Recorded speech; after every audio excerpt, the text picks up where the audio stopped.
अगर दूसरे भाव में सूर्य बैठा है और पंचमेश स्वामी होकर के बैठेगा, पंचमेश का मतलब क्या है कि इसका भी स्वामी है, अगर इसका स्वामी समझ में आ रहा होगा ना, प्रत्येक चीज को समझो, किसी भी चीज को मत छोड़ो। क्या समझा आपने? ये सब प्रक्रिया आपने समझिए। मान सम्मान को प्राप्त करेगा, पिता से थोड़ा मनमुटाव रहेगा, सब।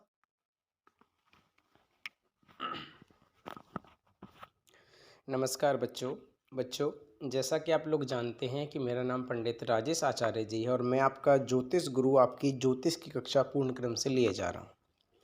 बच्चों, मैं आशा करूंगा कि आपको सारी वीडियो सही तरह से पसंद आ रही होंगी और प्रत्येक चीज़ को आप क्रम से सीख रहे होंगे। आज हम कक्षा 34 की बात करेंगे, नहीं कक्षा 35 की बात करेंगे। अब हमारी नाना करते हुए 34 कक्षाएं पूरी हो गई और आज हम 35वीं कक्षा की चेष्टा की ओर आगे बढ़ेंगे। तो चलिए, इससे पहले मैंने आपको सूर्य ग्रह का द्वादश भावों में जिस प्रकार से फल होता है वो मैंने आपको समझा दिया था। आशा करूंगा कि वो सब चीज़ आपको क्रम से समझ में आ गई होगी। आज हम मेष लगन होने पर सूर्य के जो द्वादश भावों में प्रभाव होते हैं, जैसे जब हम अपनी लग्न कुंडली देखते हैं, उस कुंडली में अगर हमारी मेष राशि बनती है और मेष राशि बनने पर सूर्य जब द्वादश भावों में बैठता है तो किस प्रकार से फल देता है। सबसे पहले मैंने आपको एक मुख्य चीज़ बताई थी। वो क्या बताई थी बच्चों? कि किसी भी प्रकार का योग देखने से पहले हमें ये देखना होता है कि वो योग कौन से भाव में बन रहा है, कौन सी राशि में बन रहा है, कितने अंश पर बन रहा है, कारक होकर के, मारक होकर के, या फिर स्वग्राही होकर के बन रहा है, या फिर हमें ये देखना पड़ता है कि जो हमारा योग बन रहा है उसमें वृद्ध है, मृत है, कैसी अवस्था में बन रहा है। इन सब चीज़ों की गणना के बाद ही हम योग को देख पाते हैं। मूल त्रिकोण में बन रहा है या फिर कैसी दृष्टि में आकर के बन रहा है, सब चीज़ों की गणना देखी जाती है। सबसे पहले मैंने आपको बताया कि सूर्य कौन से भाव में किस प्रकार का फल देता है, वो प्रथम चरण होता है सूर्य का। अब दूसरा चरण क्या शुरू होगा? वो होगा राशि। जैसा मैंने आपको बताया कौन से भाव में योग बन रहा है, तो मैंने आपको भाव को समझाया सबसे पहले कि सूर्य कौन से भाव में किस प्रकार का फल देगा।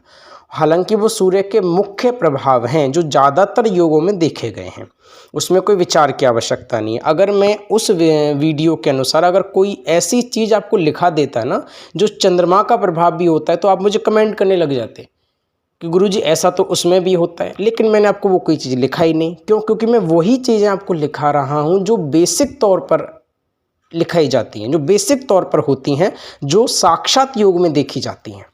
वही चीज़ आपके लिए समझनी जरूरी है। क्योंकि अब उसका कारण क्या? क्योंकि अगर किसी के सामने इस चीज़ को रखोगे ना, तो आपके मुख से निकली हुई वाणी एकदम स्पष्ट होनी चाहिए। उसमें कोई ये विचार ना करे कि नहीं ऐसा नहीं होता। किसी भी इंटरव्यू में बोलो तो आपके मुख से वो वाणी निकलनी चाहिए जो इंटरव्यूअर सुनना चाहता है। वो ये ना समझे कि आपने बस बातों को घुमाया है और कुछ नहीं किया। और हालांकि ज्योतिष में यही होता है, ज़्यादातर एस्ट्रोलॉजर इसी बात को करते हैं कि बात को घुमा देते हैं। जैसे आपने कई बाबाओं के मुख से सुना होगा कि अगर किसी को ज्योतिष आचार्य बनना है, बाबा बनना है, तो क्या करना पड़ेगा? 5 चीज़ें सीख जाओ, 5 नियमों को सीख जाओ। जैसे पहला नियम कि आप दूसरों के लिए अच्छा करते हैं लेकिन लोग आपके साथ अच्छा नहीं करते, ये तो सबके साथ होता है। दूसरा नियम, आप किसी ना किसी बात से 24 घंटे परेशान रहते हैं, ये सबके साथ होता है। तीसरा नियम, आपके अंदर बात पचती नहीं है। तो ये मुख्य चीज़ें हैं ज्योतिष योग में जो देखी जाती हैं। और यही कार्य ज़्यादातर, प्रत्येक तो नहीं बोलूँगा, ज़्यादातर ज्योतिष आचार्य इसी काम को कर रहे हैं। उन पर वो स्पष्टीकरण नहीं है जो स्पष्टीकरण में चीज़ें बोली जाती हैं। मैं वही स्पष्टीकरण आपको समझाना चाहता हूँ जिससे आप किसी भी जगह पर इंटरव्यू दो, किसी भी जगह पर किसी प्रकार से ज्योतिष के बारे में बोलना प्रारंभ करो तो कोई आपको काटे ना। यही मेरा दृढ़ संकल्प है। उसी दृढ़ संकल्प के आधार पर मैं आपको बादशाह बनाऊंगा ज्योतिष का। हाथों की उंगलियों पर अंकित करोगे ज्योतिष को, बस सही ढंग से और क्रम से चलना सीखना। और जैसे समझा रहा हूँ वैसे समझना। अगर एक बार में समझ में ना आए तो दोबारा वीडियो देखना, जिससे क्या है और अच्छी तरह से और बारीकी से समझ पाओगे। तो चलिए प्रारंभ करते हैं आज की कक्षा। तो कॉपी और पेन निकाल करके आप बैठ जाइए और गणपति भगवान के नाम का उच्चारण करके शुरू करते हैं आज की कक्षा। चलिए, कक्षा नंबर 35 है आज और मैं आशा करूंगा कि सारी कक्षाएं आपको समझ में आ रही होंगी और सारी क्रियाओं को आप पुष्ट कर रहे होंगे। ये पूरे बोर्ड पर लिखना पड़ेगा, तभी सारी चीज़ें मिटानी पड़ेंगी। आपको एक एक चीज़ बारीकी से समझाना है। तो प्रत्येक चीज़ को आपको समझना पड़ेगा। ज्योतिष को मैं एक सब्जेक्ट की तरह नहीं ले रहा, ज्योतिष को मैं आपके जीवन की दिनचर्या की तरह ले रहा हूँ। क्यों? क्योंकि इसमें मैं लॉजिक दिखाऊंगा। किसी बच्चे ने कमेंट किया था, किसी बच्ची ने शायद कमेंट किया था कि गुरुजी सिखाने के साथ साथ लॉजिक लेकर के बताया करिए और इंटरेस्टिंग हो जाएगा। तो मैं पूर्ण कोशिश यही कर रहा हूं बच्चों कि मैं आपको प्रत्येक चीज़ लॉजिक के साथ सिखाऊं। क्यों? क्योंकि लॉजिक के साथ सिखाऊंगा ना तो आपको वो चीज़ अच्छी तरह से समझ में आएगी। मेरा प्रयत्न तो यही रहता है, बाकी समय की अवधारणा इतनी पुष्ट नहीं हो पाती है तो मैं थोड़ा पीछे रह जाता हूँ। हालांकि मैं कोशिश यही करता हूँ कि आपको सब चीज़ें समझ में आएँ, सब क्रियाओं को आप पुष्ट कर पाओ, सारी चीज़ों को आप सीख पाओ। मैं ऐसी प्रयत्न तो ऐसा ही करता हूँ, बाकी अवधारणा जैसी बन जाती है वैसे मैं क्रियाओं को पूर्ण करता हूँ। तो चलिए प्रारंभ करते हैं। सबसे पहले क्या हेडिंग डालोगे?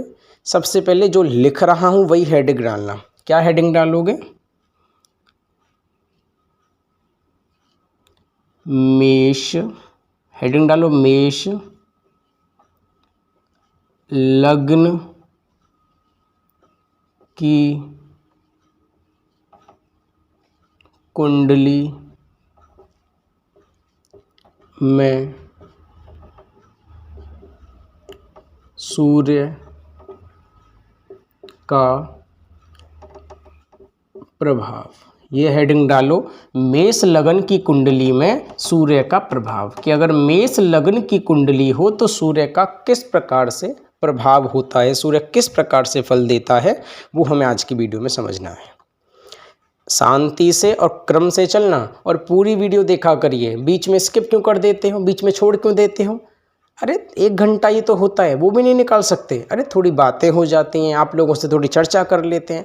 वैसे तो टाइम मिलता नहीं चर्चा करने का, यही टाइम है, यही कर लेते हैं।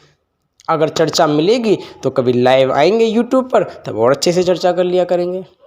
लेकिन थोड़ा संयोग की बात है।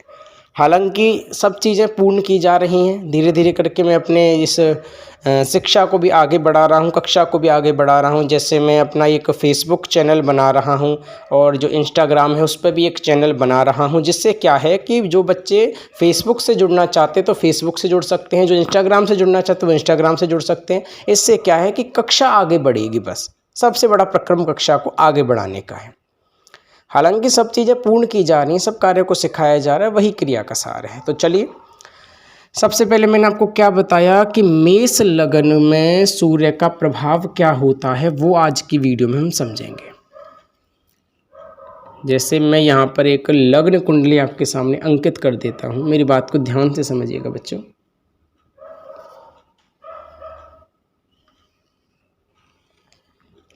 ये एक लग्न कुंडली मैंने क्या आपके सामने बना दी।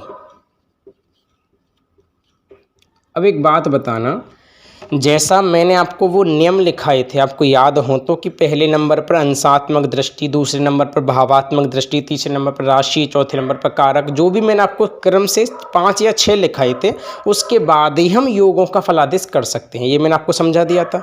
तो सबसे पहले सूर्य के प्रक्रम में मैंने आपको क्या समझाया है कि सूर्य का भावों में क्या फल होता है, उसके बाद मैंने क्या राशियों में क्या फल होता है, फिर अंशों पर आएंगे, फिर कारक मारक जानेंगे, सूर्य के दिग्बल को जानेंगे कि सूर्य बली है कि नहीं है, उसको जानेंगे। उसके बाद धीरे धीरे करके हम ये जानेंगे सूर्य वृद्ध है, मृत है, अवस्था कैसी है, सभी ग्रहों की अवस्थाओं के बारे में जानेंगे। तो एक एक चीज़ को बारीकी से क्रम से लेकर के चलेंगे। ठीक है जी। सबसे पहले क्या, लग्न कुंडली। अब लग्न कुंडली में हम क्या देखेंगे कि मेष लगन है। मेष लगन का मतलब यहाँ पर 1 नंबर की राशि है, इसका मतलब मेष लगन है। लगन मतलब मेष। अब यहाँ पर 1 है तो यहाँ 2 हो जाएगी, यहाँ 3 हो जाएगी, यहाँ 4 हो जाएंगी, यहाँ 5 हो जाएंगी, यहाँ 6, यहाँ पर 7, यहाँ पर 8, यहाँ पर 9, यहाँ पर 10, यहाँ पर 11 और यहाँ पर 12। ये अपनी भाषा में लिख दिया, मतलब हिंदी भाषा में लिख दिया मैंने। अगर आपको अपनी भाषा में देखना, अंग्रेजी संख्या में डालना है तो अंग्रेजी संख्या में आप डाल सकते हो, उसमें कोई विचार की आवश्यकता नहीं। चलिए अब मेरी बात को ध्यान से समझिएगा, हर चीज़ को समझाता हुआ चलूँगा। सबसे पहले हम क्या देखेंगे कि अगर मेष लगन की कुंडली में सूर्य अगर मेष लगन की प्रथम भाव में बैठा है, मान के चलो कि सूर्य इस भाव में बैठा है, तो इस भाव में जो सूर्य बैठा हुआ जो फल देगा, अब फल कैसा देगा? आपको पता है कि सूर्य की मेष उच्च राशि है और सूर्य लगन में बैठा है, मतलब कारक है लगन का, तो खुद का घर हो गया। खुद के घर में बैठा सूर्य उच्च राशि में बैठा है तो आपको भी पता है कि अच्छा फल देगा, बली हो जाएगा, अच्छा फल देगा, इतना आपको पता है। अब मेरी बात को समझिएगा। सबसे पहले अगर यहाँ पर हम सूर्य को देखेंगे, अगर सूर्य पहले भाव में बैठा है मेष लगन की कुंडली में, तो उसमें हम सबसे पहले क्या समझेंगे कि सूर्य की अंशात्मक दृष्टि भी देखना जरूरी है। कैसे? कि सूर्य 0 से 1 अंश पर तो नहीं है, सूर्य 29 से 30 अंश पर तो नहीं है, वो अंशात्मक दृष्टि भी मैं आपको समझाऊंगा, निश्चिंत हो जाइए। सबसे पहले क्या देखा मैंने कि सूर्य अगर मेष लगन की कुंडली में, चाहे मेष में प्रथम भाव में बैठे, चाहे द्वितीय, तृतीय, चतुर्थ, पंचम, षष्टम, सप्तम, अष्टम कहीं पर भी बैठे, वहाँ पर फल देने से पहले हमें 2 बात जाननी जरूरी है।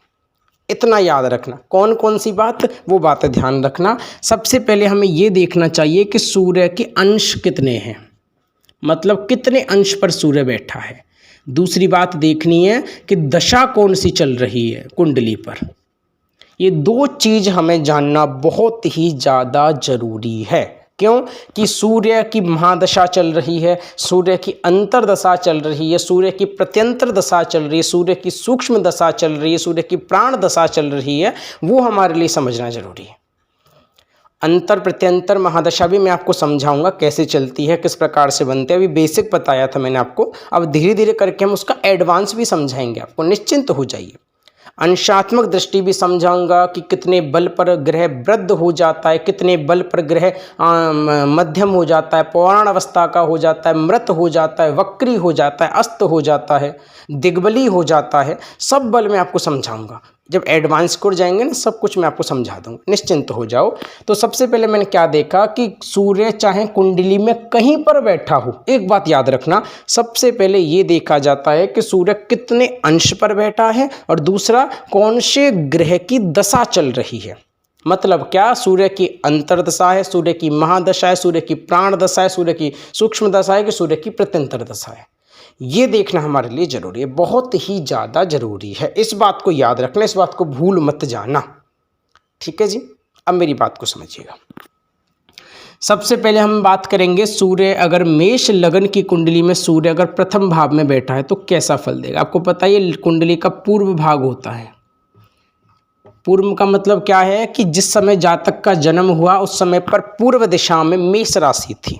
इसका मतलब सिंपल सा ये होता है, ये पूरा ब्रह्मांड है हमारा, पूरा आकाश है, जिसको हमने 12 भागों में बांटा और एक भाग हमारा 30 अंश का बना, जिसे 360 मतलब 300 डिग्री 360 डिग्री का हमारा पूरा आकाश बन गया। चलिए अब सबसे पहले हम क्या जानेंगे कि अगर मेष लगन के सूर्य में, अगर सूर्य का प्रथम भाव जानेंगे। सबसे पहले प्रथम भाव में सूर्य का क्या फल होगा, इस बात को समझिएगा। प्रथम भाव, एक एक चीज को बारीकी से समझा रहा हूं, दोबारा समझने की आवश्यकता ना पड़े, याद रखना इस बात को। एक एक क्रम से समझा रहा हूं, अपनी भाषा में समझा रहा हूं, इस बात को याद रखना। समझ में ना आए तो दोबारा देखो, तिबारा देखो, चौबारा देखो, जब तक समझ में ना आए मैं कोशिश करूंगा, आशा करूंगा कि पहली बार में समझ में आपको आ जाएगा। सबसे पहले क्या देखेंगे कि प्रथम भाव का सूर्य कैसा फल देगा। आपको पता है कि मैं आपको एक मुख्य चीज़ लिखा चुका था, वो क्या लिखाई थी इससे पिछली वीडियो में। अगर वो वीडियो आपने नहीं देखी है तो यहाँ पर एक आइकन आ रही होगी जिसको आई बटन बोला जाता है, वहाँ पर जाकर के उस वीडियो को क्लिक करके देख लो। हालांकि आपने पिछली वीडियोज़ भी नहीं देखी हैं मेरी, तो सब वीडियोज़ को जा के देख लो, जिससे क्या है कि आप ज्योतिष को क्रम से सीखोगे। अगर नहीं देखोगे तो बीच बीच से तो धुनना भी समझ में नहीं आएगा, कुछ भी समझ में नहीं आएगा बच्चों। फिजूल का लिखना, फिजूल का पढ़ना और सब फिजूल का हो जाएगा। चलिए आपको पता है, मैं आपको पहले लिखा चुका हूं कि अगर प्रथम भाव में सूर्य हो, चाहे जैसी अवस्था में बैठा हो, कल लिखाई थी क्या होता है, प्रभावशाली। तो आपको पता है अगर मेष लगन का सूर्य है, मेष लगन में सूर्य बैठा है तो मनुष्य को प्रभावशाली बनाता है। क्या बनाता है? प्रभावशाली बनाता है।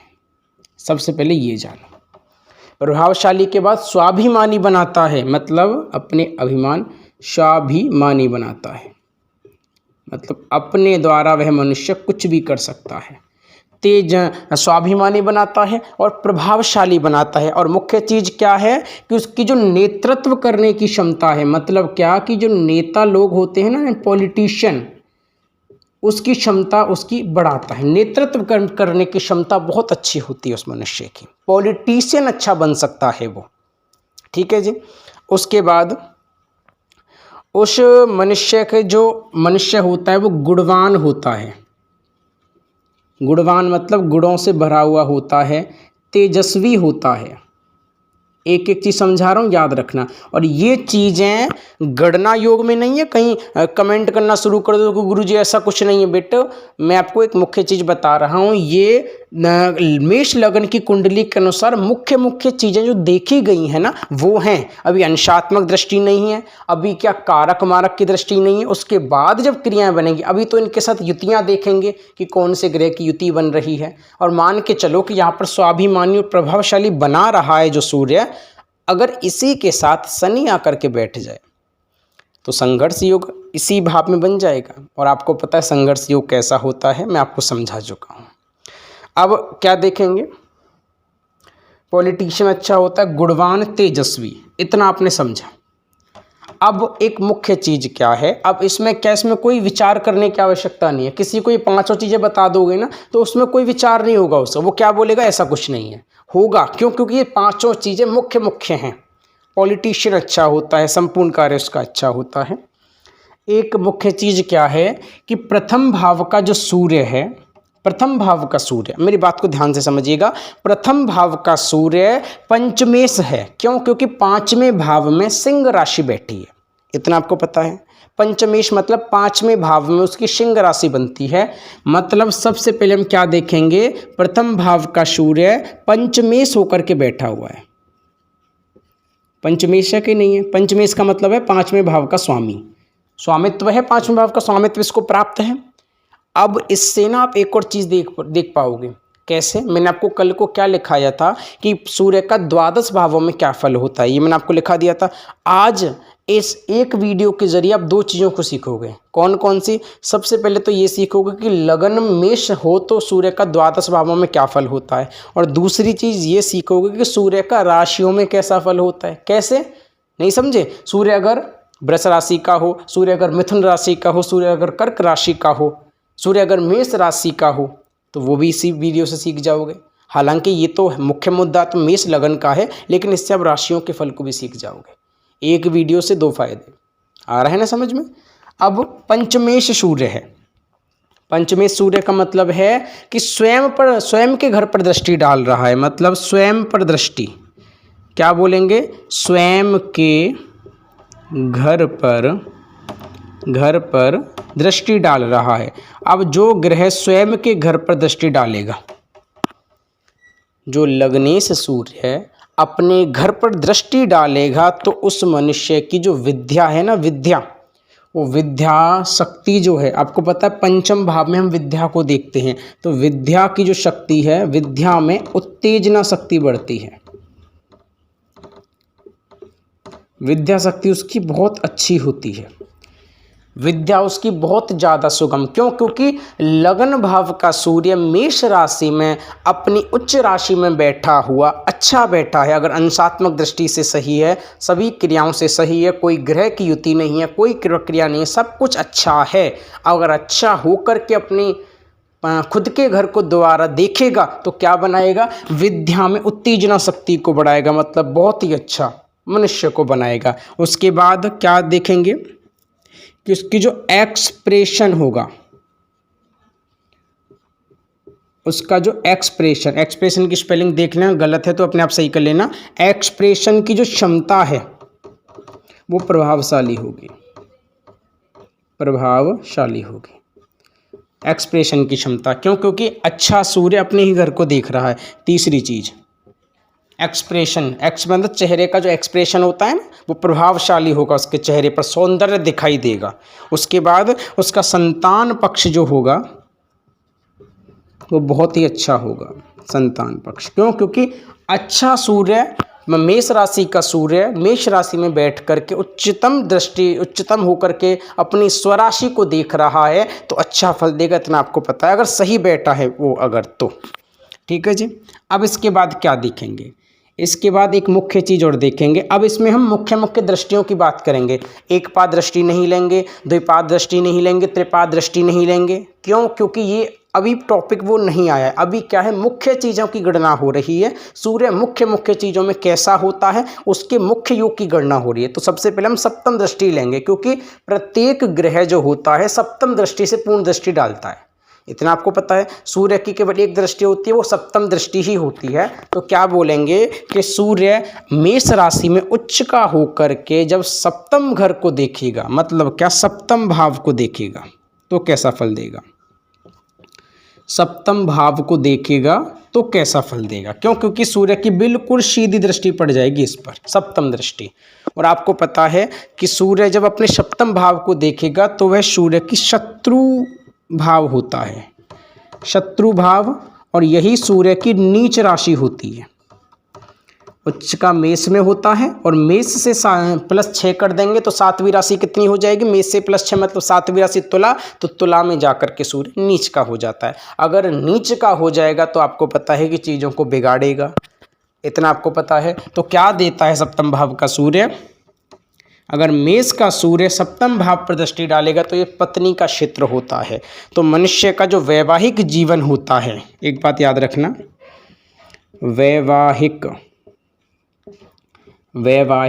जीवन में उदासीनता क्या होगी, वैवाहिक जीवन में उदासीनता होगी। क्यों? क्योंकि यही सूर्य जब अपने खुद के घर को देखेगा तो अच्छा होगा, अगर नीच पर दृष्टि डालेगा तो बेकार होगा। लॉजिक मिला? क्या लॉजिक मिला? अगर अच्छा सूर्य अपनी नीच पर दृष्टि डालेगा, पत्नी के क्षेत्र पर दृष्टि डालेगा तो वैवाहिक जीवन में क्या होगी, परेशानियां पैदा करेगा। ये लॉजिक मिला। ठीक है जी। अब वैवाहिक जीवन में उदासीनता।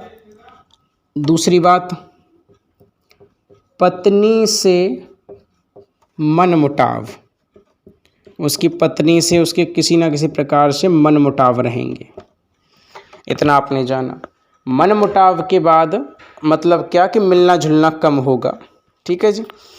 उसकी जो मंथली इनकम होगी, उसकी जो मंथली इनकम होगी, मतलब महीने का जो भी वह कमाएगा, अपनी लागत का जो कमाएगा, उस पर दुष्प्रभाव पड़ेगा। क्यों? क्योंकि सप्तम दृष्टि पूर्ण क्रम से सूर्य की पड़ रही है और नीच राशि पर पड़ रही है। तो मंथली इनकम का दुष्प्रभाव, जिससे क्या होगा, उसका दाम्पत्य जीवन बिगड़ेगा, दाम्पत्य जीवन क्या होगा, बिगड़ेगा। क्या समझा आपने कि अगर अगर किसी का लग्न का सूर्य है, मेष राशि में बैठा है, तो वो सूर्य जब सप्तम भाव पर दृष्टि डालेगा, पत्नी के भाव पर दृष्टि डालेगा, नीच राशि होगी, शत्रु राशि, शत्रु का मतलब शुक्र सूर्य का शत्रु होता है, शत्रु राशि होगी, तो क्या होगा, वैवाहिक जीवन में उदासीनता होगी, पत्नी से मनमुटाव, और मंथली इनकम जो कमाएगा उसमें दुष्प्रभाव, और दुष्प्रभाव होगा तो आपको पता है कि दाम्पत्य जीवन का मतलब क्या है कि जो ग्रस्त जीवन होता है वो बिगड़ जाएगा। क्यों? क्योंकि मंथली इनकम कम आएगी। तो इतना आपको समझ में आया? जल्दी से नोट कर लो, फिर हम आगे की ओर बढ़ेंगे। एक मुख्य चीज़ और समझाऊंगा, जल्दी से नोट कर लो बच्चों, इसे फटाक से नोट करो, फिर हम आगे की चर्चा करेंगे। जल्दी से नोट करो।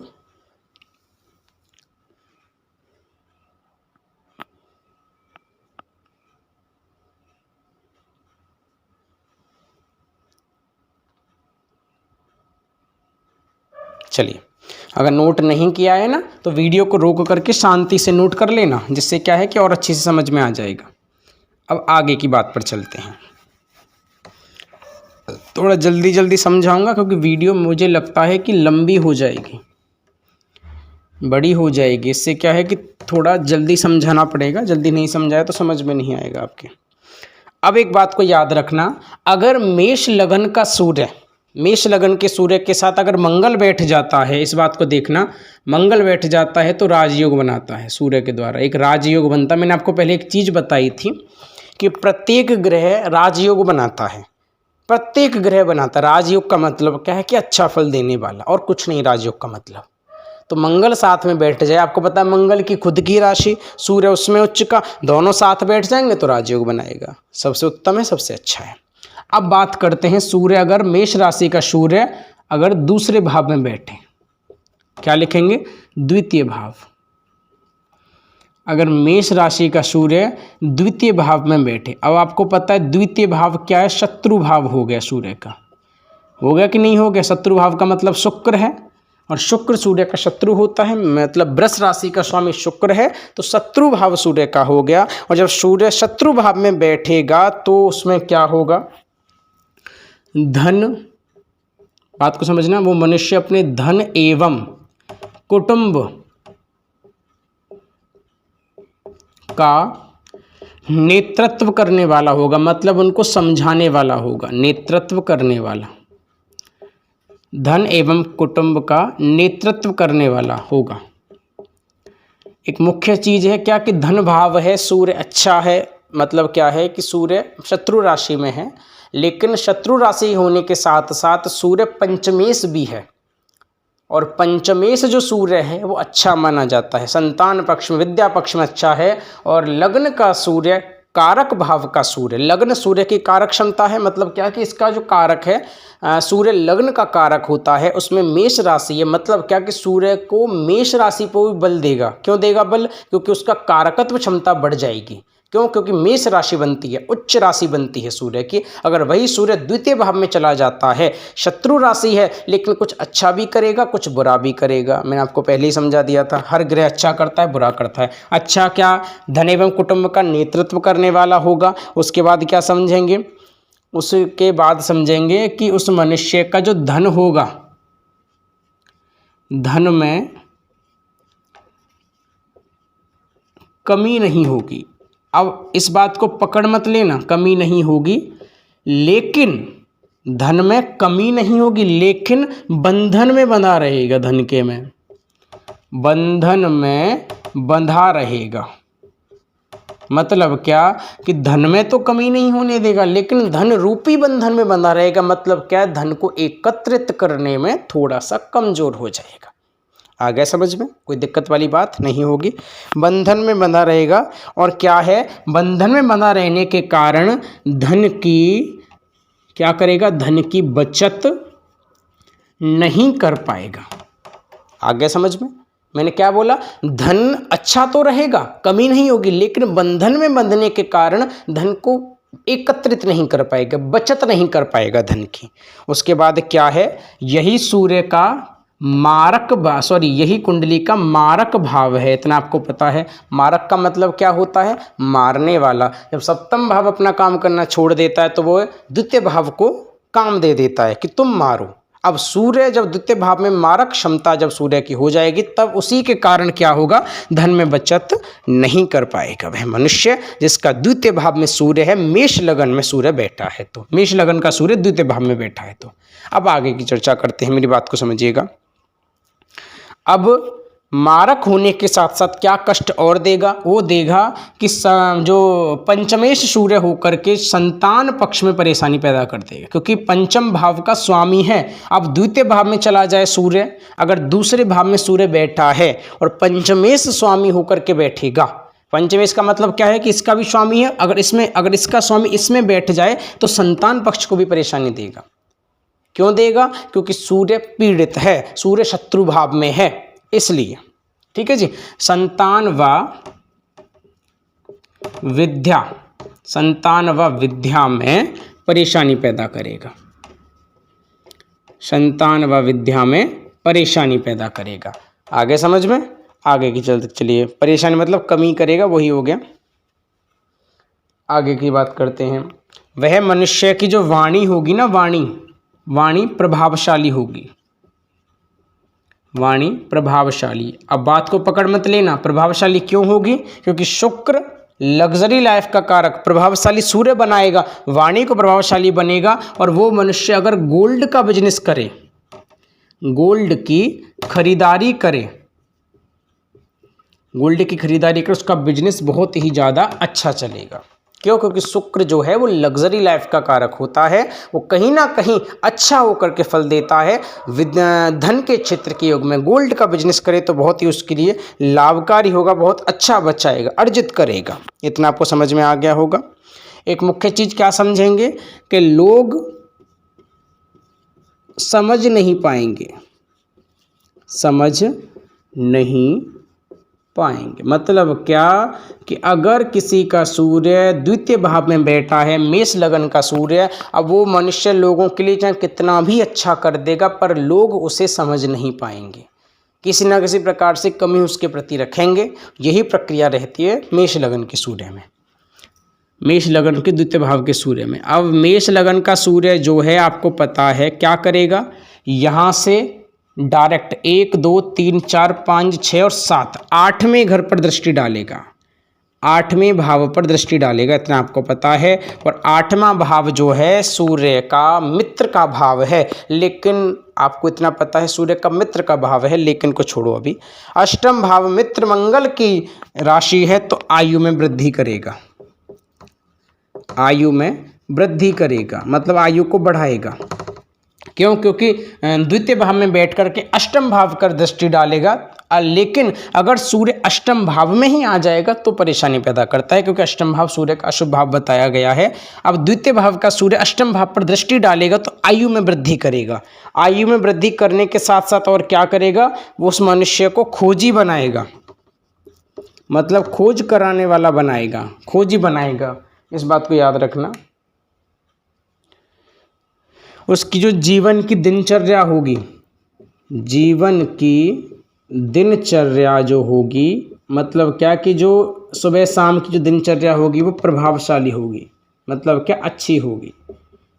क्यों? क्योंकि वही सूर्य जो पंचमेश होकर के स्वामी होकर के बैठा है, वही सूर्य जब द्वितीय भाव में बैठ जाए, अगर अष्टम भाव पर दृष्टि डाले, मित्र के घर पर दृष्टि डाले, तो आपको इतना पता है मित्र के घर पर लोग चाहे कितने भी बेकार होकर के चले जाए, अगर कोई मनुष्य पीड़ित है और जाकर के मित्र के घर पर बैठ जाए तो आपको पता है कि अपने आप ही एनर्जी आ जाती है। उस एनर्जी के बल के कारण, दृष्टि के बल के कारण आयु में वृद्धि खोजी बनाएगा और जीवन की दिनचर्या को प्रभावशाली बनाएगा। सूर्य अष्टम भाव पर दृष्टि डालेगा, तो जल्दी से नोट कर लो, फिर हम आगे की चर्चा करेंगे। आज की वीडियो थोड़ी बड़ी हो जाएगी मुझे पता है, लेकिन मैं कोशिश करूंगा कि जितना जल्दी हो सके उतना जल्दी समझाऊं। जल्दी से नोट कर लो बच्चों, आगे की चर्चा करेंगे। अब नोट नहीं किया है तो वीडियो को रोक करके शांति से नोट कर लेना। चलिए अब आगे की चर्चा करते हैं। एक एक चीज़ समझ में आ रही है ना, किसी तरह की परेशानी तो नहीं है। अब इसको ये मत समझना कमेंट कर दो कि गुरुजी हमारा सूर्य ऐसा है, ऐसा कुछ नहीं मिल रहा है। अभी अंशात्मक दृष्टि नहीं बताई, अभी युतियाँ नहीं बताई, अभी त्रियुतियाँ नहीं बताई, चतुर्युतियाँ नहीं बताई, केवल ये बताया जा रहा है कि मुख्य योग में सूर्य किस तरह का फल देता है, मुख्य योग में। इस बात को याद रखना। चलिए अब बात करते हैं तृतीय भाव की। तृतीय भाव में अगर सूर्य बैठ जाता है तो कैसा फल देता है। अगर लग्नेश सूर्य तृतीय भाव में बैठ जाए तो आपको पता है तृतीय भाव बुध का भाव है, मतलब सम है। सम का मतलब ना अच्छा ना बुरा। तृतीय भाव में सूर्य अगर चला जाता है, अगर लग्न भाव मेष राशि है, सूर्य की उच्च राशि है, कारकत्व राशि है, पंचमेश सूर्य है, अगर वो तृतीय भाव में जाकर के बैठ जाता है तो वो मनुष्य जो होता है वो लेखन क्षमता, लेखन और पढ़ाई में बहुत ही अच्छा होता है। लेखन क्षमता और पढ़ाई की क्षमता उसकी बहुत ही ज़्यादा प्रभावशाली होती है। उसके बाद वह अच्छा ज्योतिष बन सकता है बुध के बल पर। वह कंप्यूटर के बेस पर अच्छा कर सकता है, विद्या के क्षेत्र पर। पढ़ाई मैंने आपको पहले लिखा दी ना, कंप्यूटर के बेस पर अच्छा कर सकता है वह मनुष्य। ठीक है जी। उसके बाद मेरी बात को समझिएगा, उस मनुष्य के जो भाई बहन हैं वो अच्छे रहेंगे, भाई बहनों से प्रेम रहेगा उस मनुष्य का, क्योंकि लग्नेश और पंचमेश सूर्य अच्छा है। और वह मनुष्य पराक्रमी होता है। पराक्रमी मतलब क्या है, मतलब ना डरने वाला, पराक्रमी। उसके बाद हम क्या बोलेंगे, पराक्रम के बल पर बुद्धि बल उस मनुष्य के अंदर होता है। बुद्धि बल, पराक्रम के योग में बुद्धि बल उस मनुष्य के अंदर होता है। उसके बाद क्या देखेंगे कि अनेक संकटों से स्वयं निपटता है। ऐसा मनुष्य जिसके तृतीय भाव में सूर्य होता है, अनेक संकटों से वह मनुष्य स्वयं निपटता है, स्वयं निपटेगा। ये बात आप समझिएगा। मुख्य मुख्य चीज़ें हैं वो मैं आपको अंकित करा रहा हूँ, समय का योग है। वह मनुष्य महापुरुषार्थ होता है। महापुरुषार्थ मतलब पुरुषों में उत्तम माना जाता है, पुरुषार्थ कार्य के लिए अच्छा होता है, किसी तरह की परेशानी पैदा करने वाला नहीं होता। और वाणी से थोड़ा सा ओज होता है। वाणी से ओज, ओज का मतलब क्या है? कमी रहती है थोड़ी बोलने में। ओज का मतलब कमी, बोलने चालने में थोड़ी सी कटुता रखता है, वाणी से ओज माना जाता है वह मनुष्य। और उसके बाद हम क्या बोल सकते हैं? ऐसा मनुष्य अच्छा कवि बन सकता है, ऐसा मनुष्य अच्छा राइटर बन सकता है। अभी तो मैंने ये भी नहीं बताया कि सूर्य जिस भाव में बैठता है वह मनुष्य किस प्रकार से क्या बन सकता है, अपने जीवन में क्या क्या कर सकता है। वो धीरे धीरे करके जब वीडियो की युतियाँ लेके आएंगे ना, तब जाके बताऊंगा। अभी कुछ नहीं बताने का फ़ायदा, अभी फिजूल की चीज़ें हो जाएंगी। नहीं तो वो क्या होगा? ज्योतिष अच्छा बन सकता है, कवि राइटर अच्छा बन सकता है वह मनुष्य। राइटर के साथ वह मनुष्य मेहनती होता है। इतना आप नोट कर लीजिए।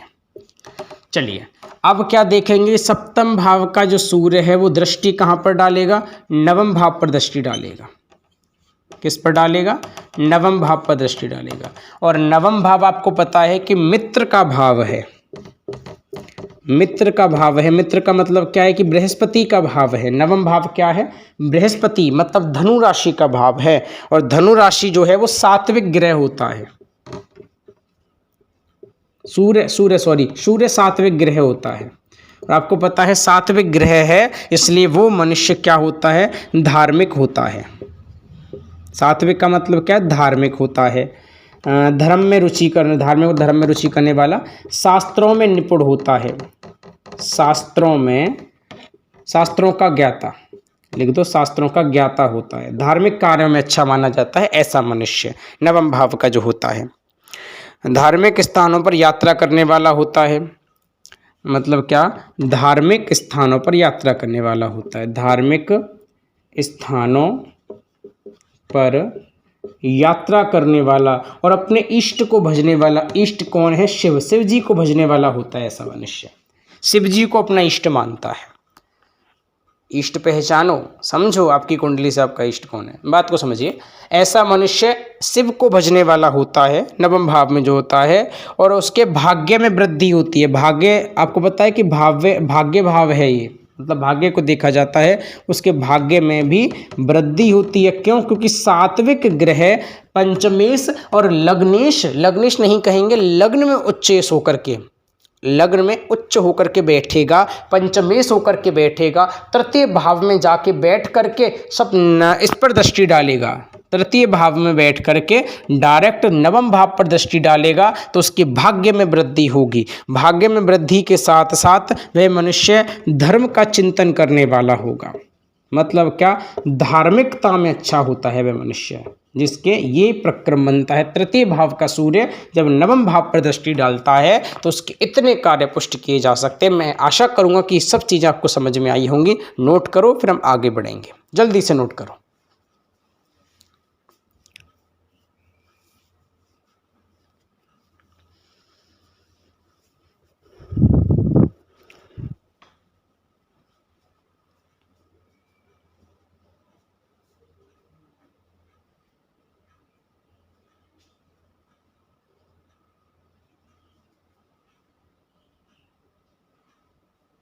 चलिए, नोट नहीं किया है तो बच्चों दोबारा से वीडियो को रोक करके शांति से नोट कर लेना। समय की अवधारणा थोड़ी कम है, इसलिए मैं थोड़ा जल्दी कराने की कोशिश करूँगा, क्योंकि अभी हमें द्वादश भावों तक जाना है। चीज़ों को एक एक क्रिया से समझेंगे, नहीं समझ में आएगा तो समझ कैसे पाएंगे, इतना आपको सब कुछ पता है जी। चलिए अब हम चतुर्थ भाव की बात करेंगे। किसकी बात करेंगे? चतुर्थ भाव। अगर मैं शांति से आपको समझा दूँ ना तो वीडियो लंबी हो सकती है। अगर आपको कोई दिक्कत ना हो तो मैं वीडियो को शांति से बना दूँ। चलिए शांति से बना लेते हैं, चाहे लंबी हो जाए, कोई दिक्कत वाली बात नहीं। घंटा 1.5 घंटा तो इतना तो निकाल ही सकते हो। जब तक समझ में नहीं आएगा तो समझोगे क्या, क्या फ़ायदा उसको वीडियो फिर देखने का। अगर चतुर्थ भाव में सूर्य बैठा है तो कैसा होगा। आपको पता है कि चतुर्थ भाव जो राशि है वो जल तत्व की राशि होती है। कर्क राशि कौन सी है, जल तत्व, और सूर्य जो है वो अग्नि तत्व है।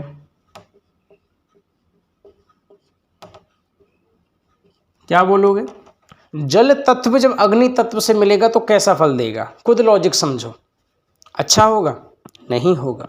क्यों, हालांकि कर्क राशि मित्र राशि है, लेकिन अब मित्र राशि कब देखेंगे, जब चंद्र की राशि है, तो चंद्रमा मित्र है, कर्क मित्र नहीं है।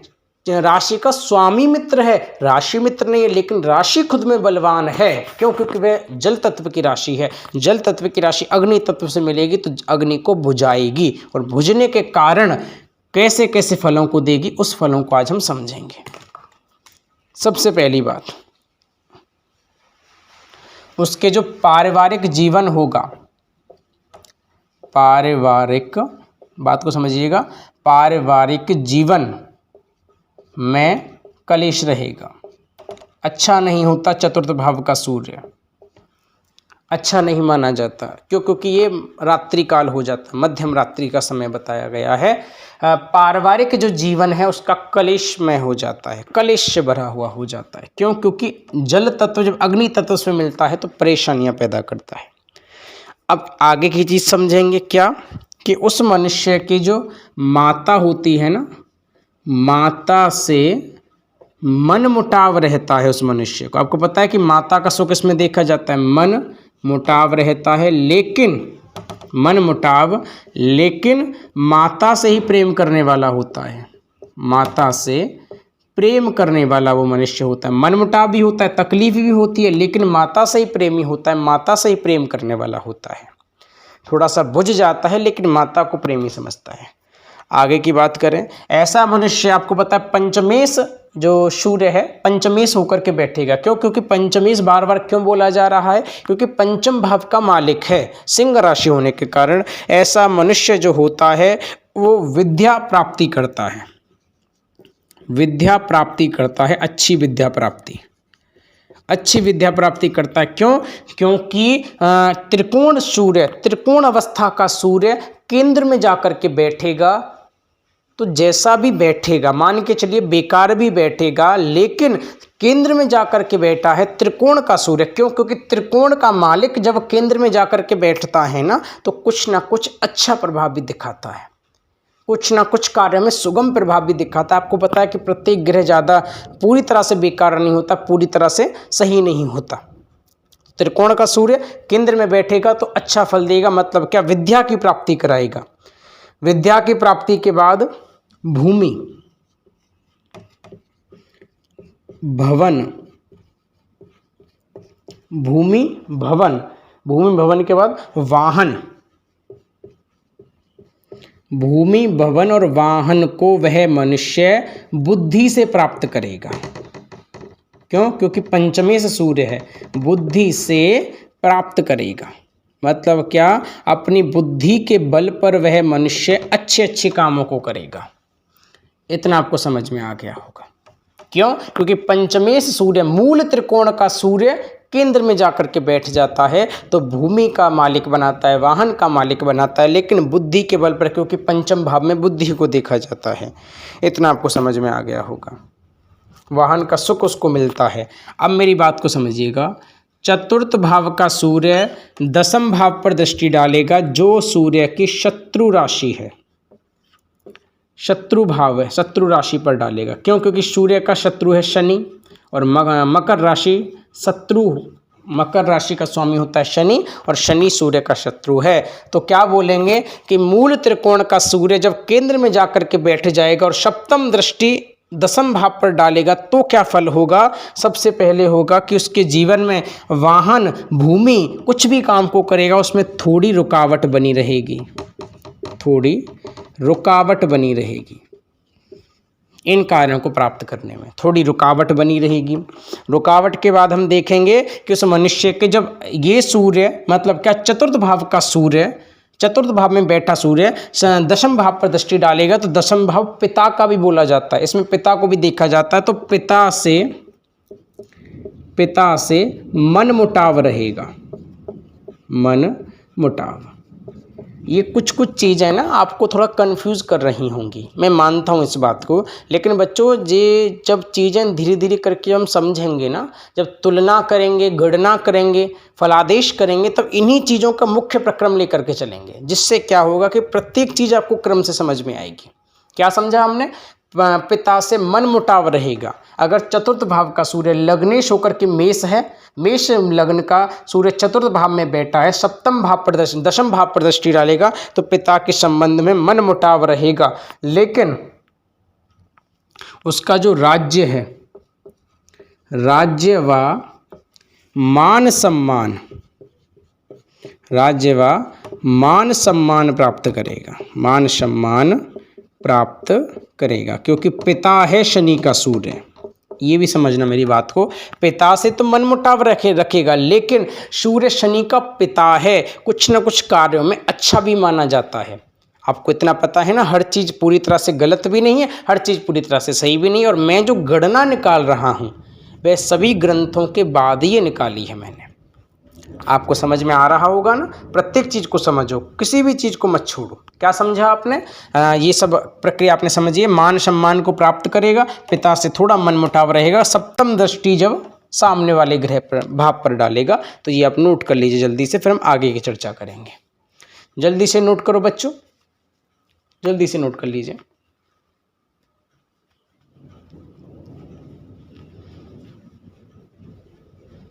अगर नोट नहीं किया है तो वीडियो को रोक करके ना शांति से नोट करना दोबारा से, जिससे क्या है कि दोबारा रिवीजन हो जाएगा आप लोगों का। अब हम शांति से वीडियो बनाएंगे, चाहे वीडियो लंबी हो जाए, कोई दिक्कत वाली बात नहीं है, लेकिन बनाऊंगा मैं आराम से। और जल्दबाजी के चक्कर में चीज़ों को जल्दी जल्दी समझा नहीं पाएंगे, फिर आपको समझ में नहीं आएगा, फिर आप कमेंट करोगे। इससे अच्छा है कि अभी समझा दो। अब हम पंचम भाव की बात करते हैं। अगर मेष लगन का सूर्य पंचम भाव में जाकर के बैठ जाए, अब आई असली मजे वाली बात। कैसे? समझिएगा। पंचम भाव, आपको पता है कि पंचम भाव स्वक्षेत्री हो गया सूर्य। इसमें स्वक्षेत्री का मतलब क्या है कि अपने क्षेत्र का मालिक हो गया, क्योंकि सिंह राशि का स्वामी है सूर्य, तो अपने क्षेत्र का मालिक हो गया। अब अपने क्षेत्र का मालिक है तो कैसे कैसे फलों को देगा? आपको पता है विद्या का क्षेत्र यही है, संतान का क्षेत्र यही है, तो कैसे कैसे फलों को देगा उसको समझिएगा। मेरी मुख्य चीज़ क्या कि मनुष्य को स्वक्षेत्री का हो गया ना, तो मनुष्य को महाज्ञानी बनाता है, महाज्ञानी बनाता है। अब ये मत समझना कि मेरा सूर्य ऐसा है मैं महाज्ञानी नहीं हूँ। अभी क्या है कि केवल ग्रहों के अनुसार मुख्य मुख्य चीज़ों को देखा जा रहा है। अभी इनकी अंशात्मक दृष्टि नहीं देखी, ग्रहों की युति नहीं देखी, कुछ भी नहीं देखा। अभी मुख्य मुख्य चीज़ें आपको सिखाई जा रही हैं। मनुष्य को महाज्ञानी बनाता है। महाज्ञानी के बाद उसकी शिक्षा वाणी, क्यों? क्योंकि तनुभाव के सूर्य मतलब उच्च राशि का सूर्य जब अपनी स्वक्षेत्र पर, उच्च राशि का सूर्य मतलब क्या कारकत्व सूर्य जब मेष लगन का सूर्य जब अपनी स्वक्षेत्री राशि में बैठता है तो कैसा फल देता है? वाणी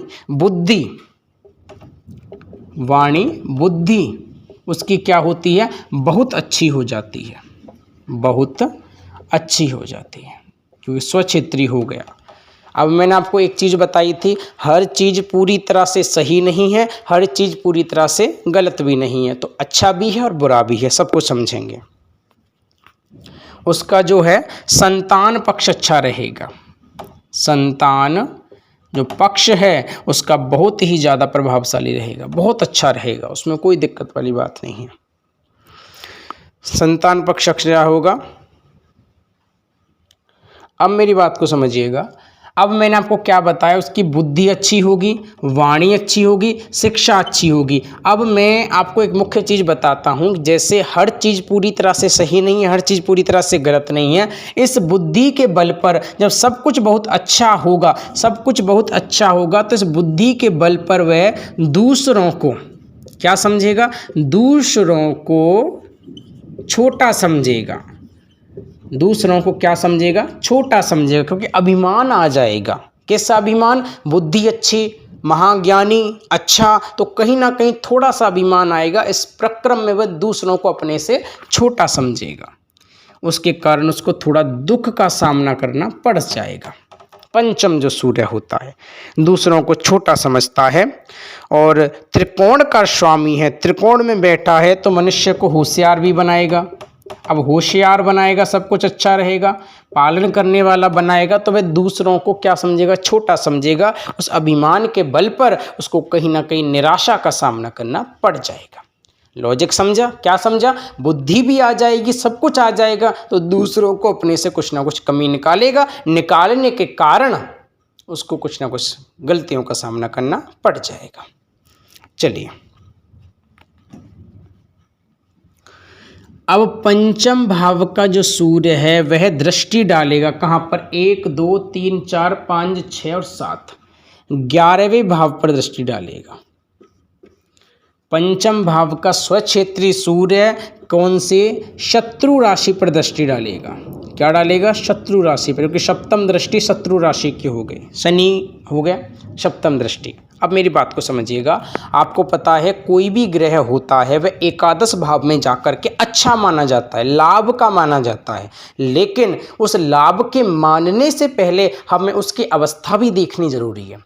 कौन सी राशि में बैठा ये भी देखना जरूरी है। अगर सूर्य पंचम स्वक्षेत्री होकर के जब सप्तम दृष्टि एकादश भाव पर डालेगा तो वह शनि की राशि हो जाएगी, मतलब शत्रु राशि हो जाएगी। तो जो लाभ का जो अच्छा फल देने वाला सूर्य है ना, वो कुछ ना कुछ कमी उसमें पैदा कर देगा। मतलब क्या, लाभ में संघर्ष पैदा कर देगा। तो क्या लिखेंगे हम कि आमदनी का प्रयत्न तो करेगा, आमदनी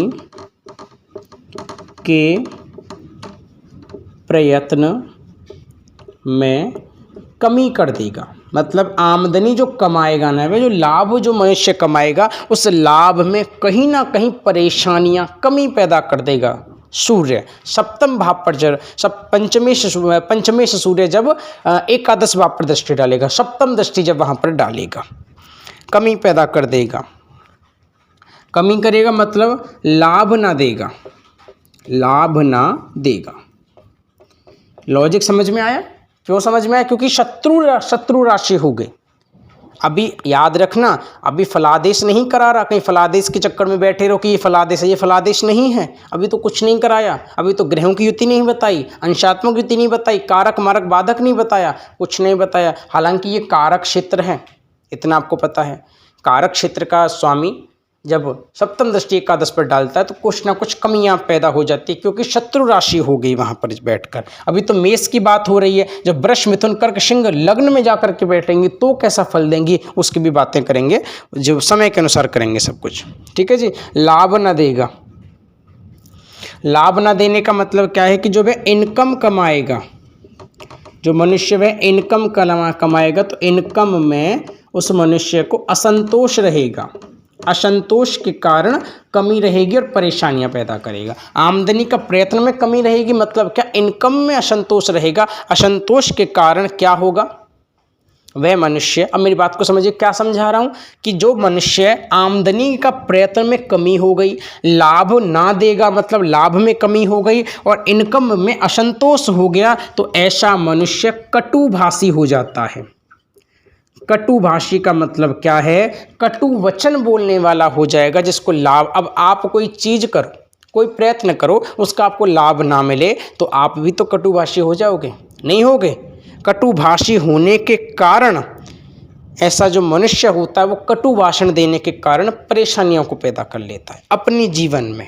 क्यों? क्योंकि संतोष खत्म हो जाता है, असंतोष पैदा हो जाता है। आमदनी का मतलब पैसा नहीं है, आमदनी का मतलब वृद्धि भी है, आमदनी का मतलब किसी चीज़ को प्राप्त करना भी है।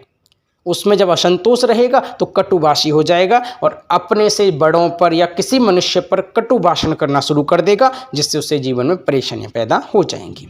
आशा करूंगा समझ में आ गया होगा। जल्दी से नोट कर लो, जल्दी से नोट करिए बच्चों, फिर हम आगे की चर्चा करेंगे। फटाक से नोट कर लो। अभी पंचम भाव पर आए हैं, षष्ठम भाव की बात करेंगे फिर। अगर नोट नहीं किया है तो वीडियो को रोक करके ना शांति से नोट कर लेना, जिससे हम आगे की चर्चा कर पाएंगे। चलिए,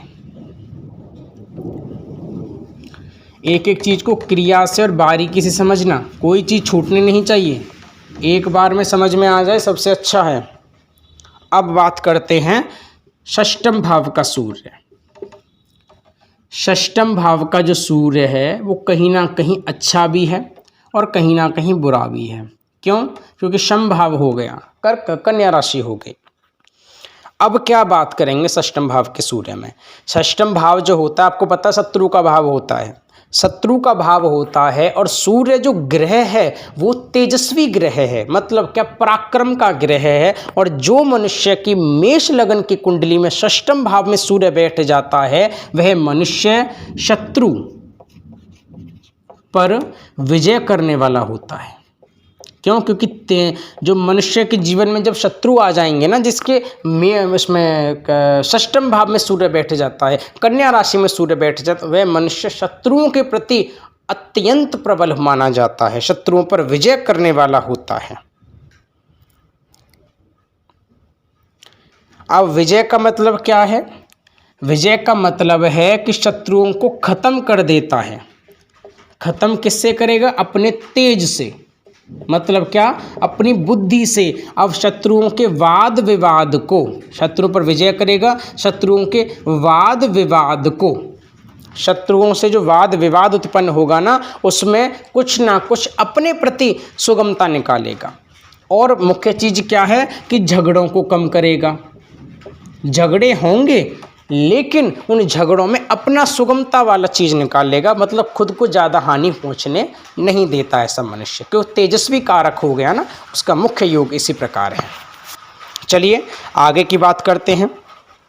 आगे बात करते हैं ऐसे मनुष्य को पेट की समस्या बनी रहती है, पेट की समस्या बनी रहती है।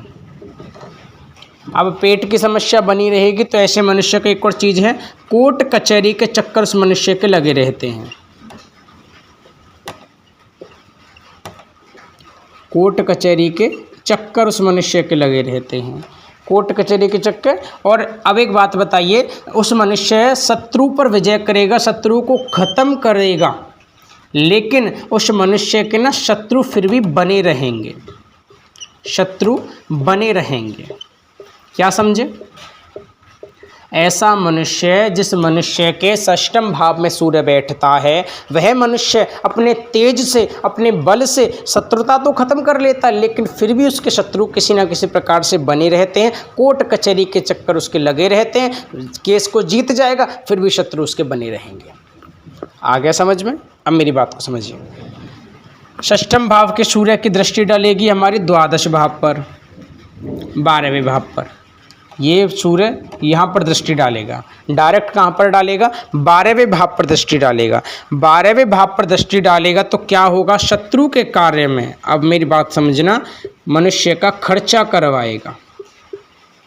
12 भाव क्या करवाएगा?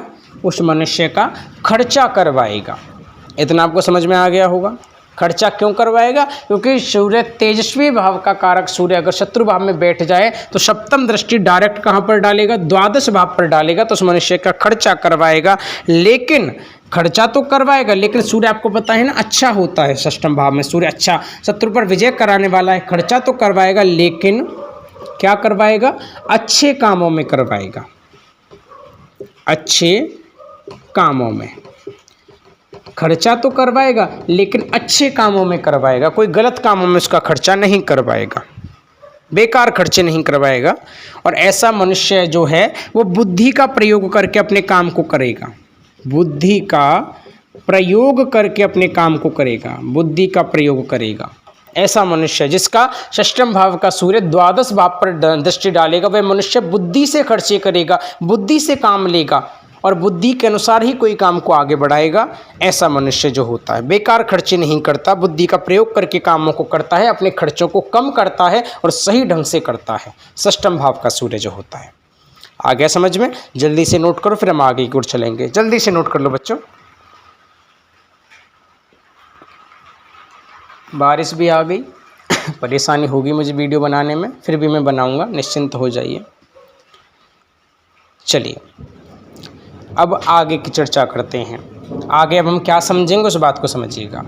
वीडियो को दोबारा रोक करके ना शांति से नोट कर लेना, जिससे क्या है कि दोबारा आपको अच्छे से समझ में आ जाएगा। अब बात करते हैं सप्तम भाव की। किस भाव की? सप्तम भाव की। सप्तम भाव का जो सूर्य है, पत्नी के भाव का जो सूर्य है, यहाँ लिखते हैं सप्तम भाव। अब आपको पता है सप्तम भाव जो है वो कैसा भाव है? शत्रु भाव है। शत्रु भाव है और नीच राशि है।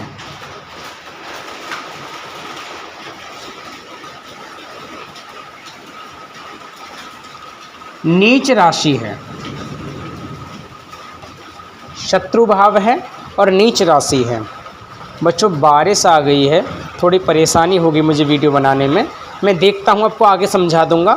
अगर आपको इतना समझ में आ गया है तो आज के लिए इतना ही छोड़ देते हैं, कल को इससे आगे की कक्षा के अनुसार समझा देंगे। तो आशा करूँगा कि आज की वीडियो आपको पसंद आई होगी। पसंद आई है तो कार्य को पूर्ण करिए और समस्त कार्यों को सिद्ध करके चलिए। प्रत्येक चीज़ को सीखिए और लोगों तक शेयर करिए।